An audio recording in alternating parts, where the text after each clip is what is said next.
Bienvenido a esta exploración detallada. Hoy nos metemos de lleno con un tema de salud global, enorme, los helmintos. Esos gusanos parásitos, ¿no? Exacto.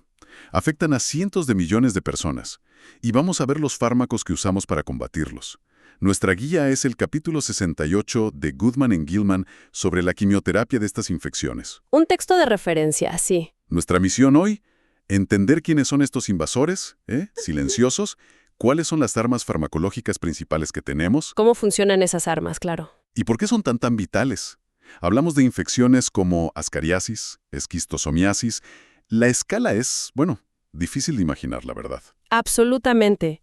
Y para ponerlo en perspectiva, solo en 2019 la OMS estimó que como 1.240 millones de personas recibieron algún fármaco antihelmíntico. 1.240 millones. Una barbaridad. Muchos a través de programas de administración masiva de medicamentos, los MDA. Así que hoy pues vamos a analizar los pilares de ese arsenal terapéutico. Perfecto. Empecemos por el principio. ¿Qué son exactamente los helmintos? Bueno, son animales invertebrados, gusanos básicamente, con cuerpos alargados. Los clasificamos, en dos grandes grupos. A ver. Primero, los platelmintos, o gusanos planos. Aquí entran los tremátodos como las duelas que causan esquistosomiasis, el schistosoma, o la fascioliasis, fasciola. Duelas. Vale. Y también dentro de los platelmintos están los cestodos, que son las tenias. La tenia, por ejemplo. Las famosas tenias. ¿Y el segundo grupo? Son los nemátodos, o gusanos redondos. Estos son súper diversos. Tienes desde los que se transmiten por el suelo, como ascaris, trichuris, los anquilostomas. Los más comunes, quizás. Posiblemente. Y también están los gusanos filariales que causan cosas como la oncocercosis o la filariasis linfática. Entiendo la clasificación. Y mencionabas la escala del tratamiento. ¿Cuáles son, digamos, los fármacos estrella en esta lucha? Pues mira, aunque hay varios aprobados, la realidad es que un grupito muy pequeño hace casi todo el trabajo a nivel global. ¿Ah, sí? ¿Cuáles son? Son esencialmente 3 familias o fármacos clave. Los benzimidazoles, sobre todo albendazol y mebendazol. Ajá. Luego la ivermectina. La ivermectina, claro. Y el praziquantel. Esos 3 son como esencialmente la columna vertebral de los programas de MDA. A veces, fíjate, se usan juntos. En combinación. Sí, como la triple terapia de ivermectina, dietilcarbamazina, que es otro fármaco, y albendazol para la filariasis linfática. Aunque claro, combinar fármacos siempre exige cuidado, ¿no? Por las posibles interacciones. Lógico. Entremos entonces en el primer grupo que mencionaste, los benzimidazoles, o BZ. Albendazol y mebendazol, los más conocidos, dijiste. Exacto. Esos son los caballos de batalla. Hay otros como el triclavendazol, que es más específico para la duela hepática, fasciola. Y el tiabendazol, que ya es casi historia por su toxicidad. ¿Y qué los define? ¿Cómo actúan? Lo que define a los BZ es su mecanismo de acción principal. Inhiben la formación de los microtúbulos dentro de las células del parásito. Microtúbulos. Suenan importantes. Y lo son. Son como el esqueleto interno y también las autopistas de la célula. Si bloqueas su formación, pues paralizas funciones vitales del gusano. Entiendo. Pero aquí viene lo más interesante. La clave es la selectividad. ¿Selectividad? ¿En qué sentido? Que estos fármacos se unen mucho más fuerte a la proteína que forma esos microtúbulos, la beta-tubulina, pero la del parásito. Ajá. Se unen mucho menos a la nuestra, a la tubulina humana. Es como tener una llave que encaja perfecto en la cerradura del gusano, pero en la nuestra casi no entra. ¡Qué bueno eso! Ahí está la clave de que no nos hagan tanto daño a nosotros. Exacto. Ahí radica su eficacia y su relativa seguridad para el huésped. O sea, para nosotros. También interfieren con otras cosas del parásito, como su producción de energía o cómo absorbe nutrientes. Una toxicidad muy dirigida, entonces. ¿Y cómo los maneja nuestro cuerpo? ¿Hay diferencias entre ellos en cómo se absorben o se metabolizan? Sí, hay diferencias importantes. Por ejemplo, el mebendazol se absorbe muy poquito por el intestino. ¿Y eso es bueno o malo? Depende. Es sutil si quieres que actúe justo ahí, en el intestino. Pero claro, limita su uso si el parásito está en otros tejidos del cuerpo. Tiene sentido. ¿Y el albendazol? El albendazol, en cambio, se absorbe mejor. Y fíjate qué curioso, se absorbe mucho más, hasta 5 veces más, si lo tomas con comidas grasas. Anda. O sea que un poco de grasa ayuda. ¿Sí? Y otra cosa interesante del albendazol, su principal actividad contra parásitos que están fuera del intestino no viene del fármaco original que tomas. Ah, ¿no? No, viene de un metabolito activo que produce el hígado al procesarlo. Se llama sulfóxido de albendazol. Ese es el que realmente hace el trabajo en los tejidos. Mira tú. O sea que el cuerpo lo tiene que transformar primero. ¿Alguna otra peculiaridad con estos BCT? Hay una curiosa con el albendazol y el jugo de toronja o pomelo. ¿En serio?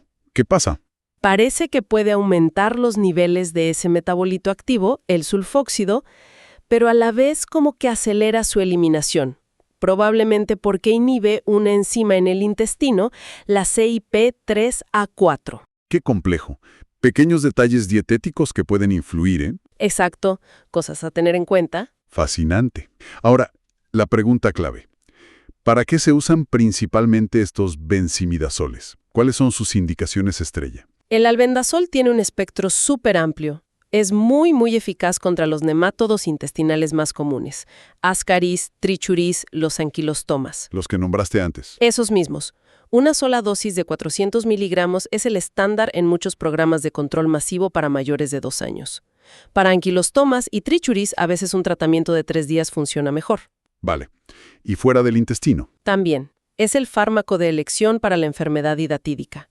Esos son los quistes que forma el Echinococcus granulosus. Sí. Aunque ahí los tratamientos son largos, hablamos de meses. Y muchas veces es una ayuda a la cirugía, no siempre cura por sí solo. Y también es crucial en la neurocisticercosis. Las larvas de tenia en el cerebro que mencionaste. Exacto, larvas de Taenia solium. Ahí se usa junto con corticoides normalmente. Vaya, el albendazol es muy versátil. Y el mebendazol se solapa mucho. El mebendazol también es eficaz para varios nemátodos intestinales. Oxiuros o Enterobius, por ejemplo. También Ascaris, trichuris, anquilostomas. Generalmente se dan pautas de unos 3 días, o a veces dosis únicas altas. ¿Y el triclavendazol? Ese es muy específico. Es para la fascioliasis, la infección por la duela hepática fasciola. Entendido. Y la seguridad es fundamental, sobre todo si se usan a tan gran escala. ¿Qué sabemos? ¿Son seguros? En tratamientos cortos, la verdad es que son fármacos muy seguros. Pueden dar alguna molestia gastrointestinal leve, náuseas, cosas así, pero poco más. ¿Y a largo plazo? ¿Como en la hidatidosis? Ahí sí hay que tener más cuidado con el albendazol. Hay que vigilar la función del hígado porque puede alterarla y muy raramente puede afectar la médula ósea. Por eso se hacen controles de sangre periódicos en esos tratamientos largos. Importante vigilar. ¿Y qué pasa con el embarazo? Bueno, por precaución general se tienden a evitar en el primer trimestre, pero fíjate, la OMS recomienda tratar la anquilostomiasis en el segundo y tercer trimestre si la mujer vive en una zona endémica. ¿Ah, sí? ¿Por qué? Porque la anemia que causa esta infección por anquilostomas puede ser muy peligrosa para la madre y para el bebé. Entonces se considera que el beneficio de tratar la infección supera el riesgo potencial del fármaco, según los datos que tenemos. Es un balance riesgo-beneficio muy claro, entonces, en salud pública. Totalmente. Vale, dejando los BZ, que vemos son clave para muchos gusanos intestinales y algunos en tejidos. Hay otro fármaco que fue una revolución para otras parasitosis, sobre todo las filarias. Y además, tiene una historia de descubrimiento con premio Nobel. Ah, hablas de la ivermectina. Esa misma. Así es, un descubrimiento increíble a partir de una bacteria del suelo, de Japón, Streptomyces avermitilis. Y sí, les valió el Nobel a Omura y Campbell en 2015. La ivermectina es un derivado de unas moléculas llamadas avermectinas, y su mecanismo es diferente al de los BZ. A ver, ¿cómo ataca a los parásitos esta vez? Provoca parálisis en los gusanos que son susceptibles. Lo hace activando unos canales iónicos muy específicos de los invertebrados. Son canales de cloruro que dependen de glutamato. ¿Canales de cloruro? ¿Sí? Al abrirse esos canales, entra cloruro en las células nerviosas o musculares del parásito. Eso las hiperpolariza, digamos, y ¡pum!, parálisis. También interactúa con otros receptores, los GABA. Interesante. ¿Y por qué no nos paraliza a nosotros? Mencionaste antes las duelas y tenias no tenían esos receptores. Exacto. Las duelas, trematodos, y las tenias, cestodos, no tienen esos receptores de glutamato con alta afinidad. Por eso la ivermectina no les hace casi nada. ¿Pero nosotros? ¿Tenemos nervios, músculos? Claro, y tenemos receptores GABA en el cerebro. Pero primero, la afinidad de la ivermectina por nuestros receptores GABA es mucho más baja. Y lo más importante, tenemos una barrera protectora entre la sangre y el cerebro. La barrera hematoencefálica. Esa misma. Y en esa barrera hay como una especie de bomba molecular, se llama P-glicoproteína. Su trabajo es echar para afuera a la ivermectina si intenta cruzar. Es un mecanismo de defensa clave. Un portero molecular. Qué bueno, nos protege.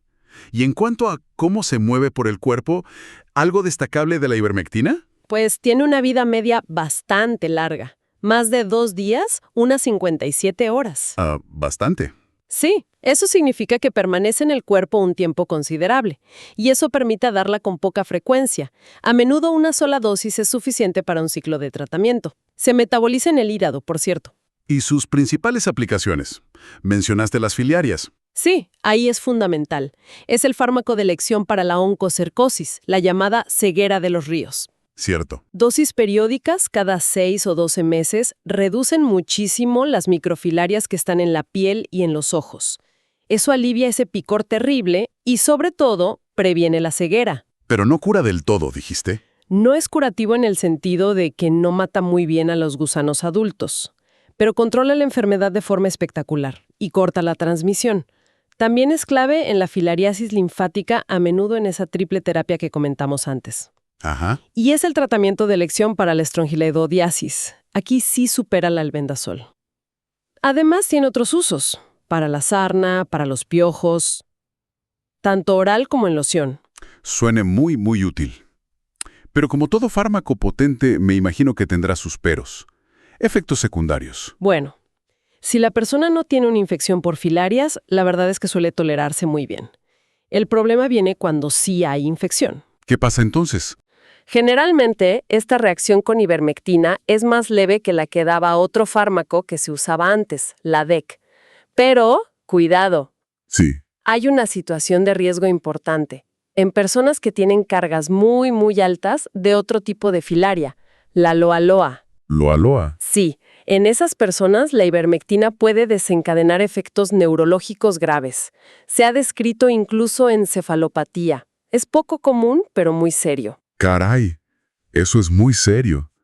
¿Implica tomar precauciones especiales en algunas zonas geográficas? Definitivamente, en áreas donde la loiasis es común, los programas de tratamiento masivo con ivermectina tienen que hacerse con mucha cautela.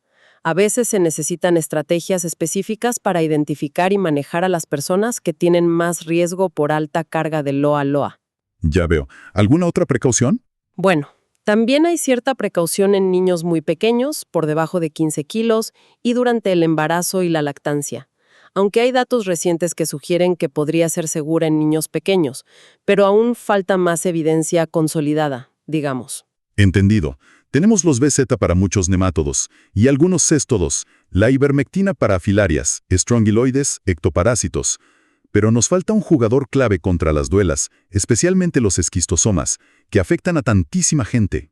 Ahí entra el tercer grande, el praziquantel. Praziquantel. ¿Qué tipo de molécula es? Es un derivado de piracinosoisoquinolina. Y su modo de acción es, bastante drástico contra las duelas y las tenias. ¿Qué les hace exactamente? Provoca una entrada masiva y muy rápida de calcio en las células del gusano adulto. Calcio. ¿Y eso qué produce? Una contracción muscular violenta y sostenida. Es una parálisis espástica. Se quedan como agarrotados. Y además, casi al mismo tiempo, daña muy rápido la cubierta externa del gusano, su piel, que se llama tegumento. O sea, doble ataque, parálisis y daño superficial. Exacto. Un detalle importante. No es muy eficaz contra las formas súper jóvenes de schistosoma, los esquistómulos recién llegados. Eso limita un poco su uso justo después de la infección inicial. Interesante ese detalle. ¿Y cómo se comporta en nuestro organismo? ¿Se absorbe bien? ¿Llega a todas partes? Se absorbe bastante bien por vía oral.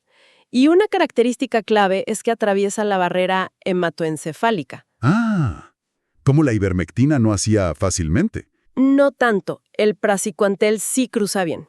Esto es bueno si tienes que tratar parásitos en el cerebro, como la cisticercosis, pero también puede relacionarse con algunos efectos secundarios neurológicos. Claro. ¿Y cuánto dura en el cuerpo? Tiene una vida media relativamente corta, de pocas horas, entre 2 y 9 más o menos. Se metaboliza bastante en el hígado. ¿Y dónde brilla más el praziquantel? ¿Cuáles son sus indicaciones principales? Es el fármaco de elección, sin duda, para todas las especies de esquistosoma que infectan a los humanos. Todas. Eso es importante. ¿Sí? Normalmente, una o pocas dosis son suficientes. Y también es muy efectivo contra otras duelas importantes, las que afectan al hígado, Clonorchis o Pistorchis, las intestinales, Fasciolopsis, y la que afecta al pulmón, Paragonimus. Un espectro amplio dentro de las duelas. Muy amplio. Y también es el tratamiento estándar para las infecciones intestinales por tenias adultas. También tenias. O sea que sirve para duelas y tenias. Sí, para las formas adultas intestinales. Pero ojo, hay una excepción muy notable que ya mencionamos con los BZ. A ver si me acuerdo. Fasciola hepática. Exacto. La duela hepática, fasciola hepática, es resistente al praziquantel. Para esa, recordamos, usamos triclavendazol. Perfecto. Un arsenal casi completo contra duelas y tenias, con esa excepción importante. ¿Y qué tal su perfil de seguridad? ¿Interacciones? Puede causar molestias abdominales, a veces mareo o somnolencia, sobre todo poco después de tomarlo. ¿Algo más? A veces hay reacciones como fiebre, picor, urticaria, que probablemente no son por el fármaco en sí, sino por la respuesta del cuerpo a los parásitos que están muriendo. Es diferente. Algo así, una reacción inmunológica. Y en la neurocisticercosis, al matar los cisticercos en el cerebro, puede desencadenar inflamación. Por eso se maneja con cuidado, a menudo con corticoides. De hecho, está contraindicado si hay cisticercos dentro del ojo, ¿Dentro del ojo? ¿Por qué? por el riesgo de que la inflamación cause un daño irreversible en la visión. Ahí no se usa. Entendido. ¿Alguna interacción importante? ¿Sí? Como se metaboliza en el hígado, hay fármacos que pueden afectar sus niveles. Los que inducen las enzimas hepáticas, como la carbamazepina, bajan los niveles de praziquantel, y los que las inhiben, como la cimetidina, los pueden aumentar. Los corticoides también pueden reducir sus niveles. Hay que tenerlo en cuenta si se toman otros medicamentos. Desde luego. Y un dato para niños, se considera seguro a partir de los 4 años, y se está trabajando en una formulación pediátrica que sea más fácil de administrar para ellos. ¡Qué bien! Bueno, hemos cubierto los 3 grandes a fondo: benzimidazoles, ivermectina y praziquantel. Pero sé que el capítulo mencionaba otros fármacos. ¿Podríamos dar un vistazo rápido a algunos otros que sean relevantes? Claro, podemos mencionar algunos brevemente. Por ejemplo, la dietilcarbamazine, o DEC. DS. Es clave para la filariasis linfática y también para la aloyasis. Pero ojo, está contraindicada en la oncocercosis porque puede dar reacciones muy fuertes. Su mecanismo no se conoce del todo bien. Interesante. ¿Algún otro? La adoxiciclina, que no es un antihelmíntico directo, es un antibiótico. ¿Un antibiótico para gusanos? Bueno, no para el gusano en sí, sino para una bacteria que vive dentro de algunas filarias, llamada Wolbachia. ¡Qué curioso! ¿Bacterias dentro de los gusanos? Sí, son simbiontes, y las filarias las necesitan para reproducirse y sobrevivir a largo plazo. Si matas a la Wolbachia con doxiciclina, esterilizas al gusano adulto. Es una estrategia indirecta genial, pero requiere un tratamiento largo, de unas 6 semanas. Fascinante esa estrategia biológica. ¿Otros? La amoxidectina, que es parecida a la ivermectina, pero parece ser más potente contra onchocerca y tiene una vida media larguísima, más de 20 días. Ya está aprobada para oncocercosis en mayores de 12 años. Moxidectina, ¿vale? Y quizá mencionar el pirantel pamoato. Es un bloqueador neuromuscular, paraliza al gusano, se usa para ascaris, oxiuros, anquilostomas. En algunos países, como Estados Unidos, se vende sin receta para los oxiuros. Ok, perfecto. Creo que con eso tenemos una buena panorámica. Hagamos una pausa y recapitulemos. Hemos visto los benzimidazoles, la ivermectina, el praziquantel y estos otros. Si tuvieras que destilar las ideas centrales de toda esta conversación, ¿cuáles serían? Yo diría primero la enorme, enorme importancia de este puñado de fármacos para la salud pública mundial. Los programas de administración masiva dependen críticamente de ellos, y gracias a eso se ha reducido muchísimo la carga de enfermedad que causan estos parásitos. Sin duda. Segundo, y ligado a lo anterior, esto mismo subraya un desafío constante: la aparición de resistencia. Los parásitos evolucionan. Por eso es vital seguir investigando, ¿no? Desarrollar nuevas herramientas, ya sean fármacos nuevos, como la moxidectina o la trivendimidina, que se usa en China, o mejorar lo que ya tenemos, como esa formulación pediátrica de praziquantel. La innovación es clave. Exacto. Y finalmente, si conectamos esto con la escala del problema, esos miles de millones de afectados que dijimos al principio, pues el impacto real de estos tratamientos en la vida de la gente es innegable. Prevenir anemia, ceguera, desnutrición, mejorar el desarrollo infantil. Entonces, está claro que estos no son solo nombres químicos en un libro. Son herramientas que, bien usadas, alivian un sufrimiento inmenso y mejoran la calidad de vida a una escala masiva. Totalmente. Y quizá como una reflexión final, todo lo que hemos discutido revela una danza súper compleja. ¿Una danza? Sí. Por un lado está cómo nuestro cuerpo maneja el fármaco, cómo se absorbe, si la comida ayuda, si el pomelo interfiere, la farmacocinética. Ajá. Por otro, cómo el fármaco actúa sobre el parásito, si bloquea sus microtúbulos, si le abre canales iónicos, la farmacodinamia. Claro. Luego está la biología del propio parásito. Depende de bacterias simbiontes como Wolbachia. Tiene fases resistentes al fármaco. La biología del enemigo. Eso. Y finalmente están las reacciones de nuestro propio cuerpo. La reacción de Masotti, la inflamación en neurocisticercosis, la respuesta del huésped. Es todo un sistema hiperconectado. Es verdad. Visto así es muy complejo. Y dada toda esa complejidad, la pregunta que quizás queda flotando es, más allá de seguir dando los mismos fármacos una y otra vez, ¿qué estrategias futuras necesitaremos? Quizás más integradas, más novedosas, para lograr un control que sea sostenible a largo plazo. O incluso, ¿por qué no?, soñar con eliminar algunas de estas infecciones tan persistentes y extendidas por el mundo. Una pregunta clave para el futuro de la salud global, sin duda alguna. Con esa reflexión, cerramos nuestra exploración de hoy sobre la quimioterapia de las infecciones por helmintos.